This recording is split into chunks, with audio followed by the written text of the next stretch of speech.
The internet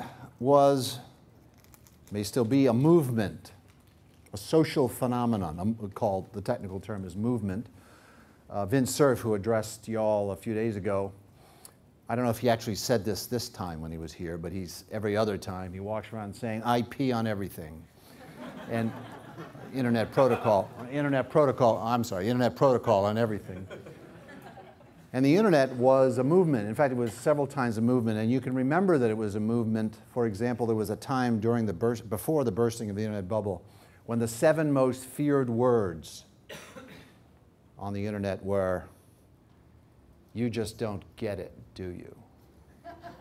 So if you raise an objection to some stupid plan like pets.com, this little Silicon Valley smartasses would turn on you and say, "You just don't get it, do you?"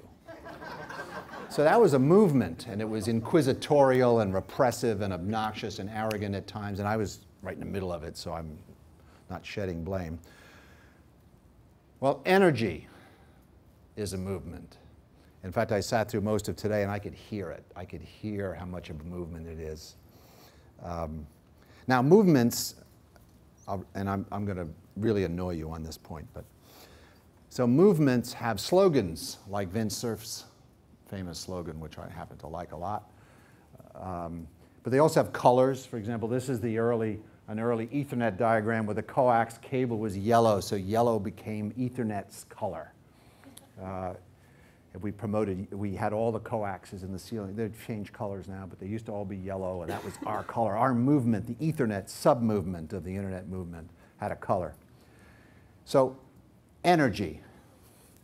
Has the energy movement adopted some sort of color? Green? Would you say there's consensus on that the energy movement's color is green? Well, my red is, I think green is the new red, actually. And it was Tom Friedman of the New York Times first raised this question. He said, is green really a good color? It's got all this baggage. I mean, green is environmentalism, sure. But it's also against all the ideas we need to solve energy. Trade, capitalism, America, technology, nuclear, hydro.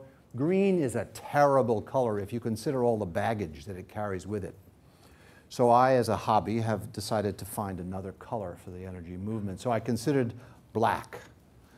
Well, I noticed that oil, coal, and silicon and carbon were all black. And then I realized silicon actually isn't black. Silicon is shiny. It's like a mirror because it rejects light. It's a mirror. But so black, and black's depressing. So white, there is white. We could use more white because if we could raise the albedo of Earth, we wouldn't have a global warming problem. So, white, that's a good candidate. But white isn't really a color. So I then looked at photosynthesis and the absorption spectrum. So this makes it a scientific talk. And we looked at the absorption of light as a function of wavelength. And you'll notice that plants absorb light in the blue and the green, blue and the red. Even plants don't like green. So that leaves blue and red, and there's a NASA photograph which kind of gives you a hint as to where I'm going on this. The blue marble, and then I became a submarine captain, saw a lot of blue. So I think blue is probably the color that I'm suggesting for energy. So we can leave, let's let the environmentalists have green, and then those of us who are trying to solve energy will take blue. Now, implicit in that statement is some sort of separation between energy and the environment. That's annoying, isn't it? Every university in America has a department now called Energy and the Environment, or our Environment and Energy, and they're like the same thing. Well, they're not. I'm arguing that this is a false categorization. They're not the same thing. Now, there is this little CO2 link between them, but much is being made of that. But I claim these are separate problems, that if we solve global, we call it climate change now.